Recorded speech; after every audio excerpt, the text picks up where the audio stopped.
Let's talk about Chapter 3, things to consider before you start exercising.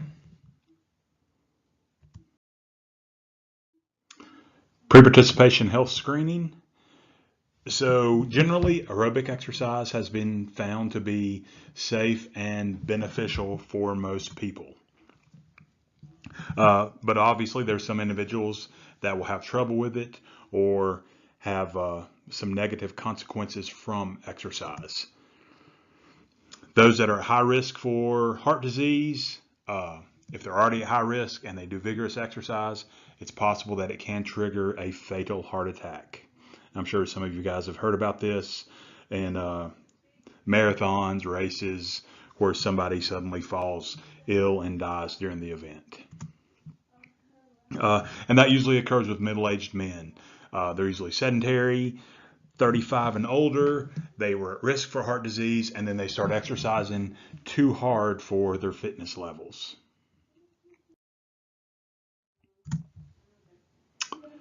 Heart disease, that's one of the major causes of athletic death in high school and college. So things that were not detected kind of makes an appearance, but then it's since it was undetected, the people exercise too hard, they work out too hard, they don't get the treatment they need, and then it causes some serious problems. A lot of the people they found that has passed away had some kind of major heart defect that were present when they were born. The most common thing was just an abnormal thickening of the heart's main pumping muscle. And it is very rare. It doesn't happen very often. And again, it's most often due to a birth defect. A PAR-Q, or the Physical Activity Readiness Questionnaire, that's just a screening that can help identify people that need to check with a doctor before they start exercising. And in general, most people, except those with a known disease, can start an exercise program, especially something such as walking, without being evaluated from a medical doctor.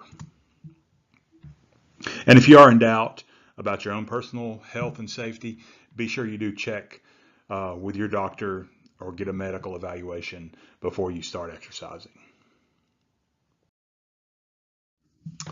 Box 3.1, this is just an example of a PAR-Q. It's got 7 questions. You check yes or no. Any no's is going to get you, or any yeses, I should say, is going to make you have to have a doctor's referral before you start an exercise program. Some fitness centers will use this to evaluate if you're ready to become a member or if they need to get a doctor's referral before you become a member. The PAR-Q is really helpful if you have a large group of people that you need to check on before they start exercising.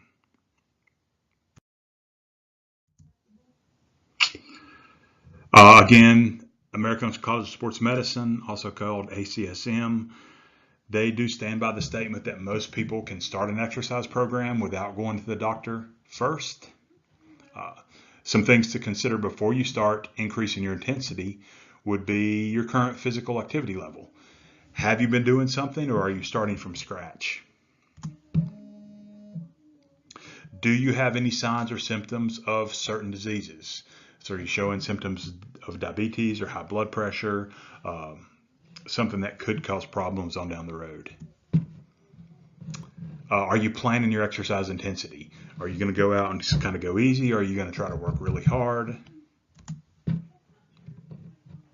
And again, medical clearance is usually only for those people that have some kind of known disease or issue, or if you plan to work out really, really hard and have not been exercising at all. If you have any of the major signs or symptoms below, you probably want to seek clearance before you start an exercise program. So if you have pain in the chest, neck, jaw, or arms, areas that could be from potential heart disease, you need to get checked out.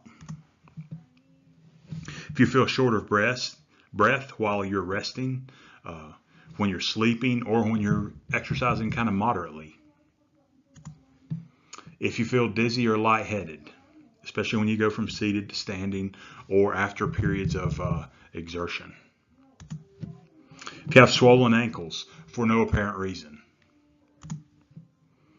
If you have an irregular heartbeat or a very fast heartbeat and it doesn't slow down no matter what you do. Like if you work out and take a rest break and still several minutes later it's still beating really fast, you need to get checked out. If you have leg pain or pain in the leg muscles while you're walking, again, no apparent reason, you're just having pain in your legs. Or if you get really fatigued, short of breath, while doing things that are very normal for you. Any of those things, you need to seek a medical evaluation or clearance before you start an exercise program. Some places can give you a graded exercise test. They'll put some monitors on you, monitor your heart rate and your heart activity, your blood pressure, and that information can be used to establish a safe exercise program and routine, or refer you to a medical doctor if more help is needed.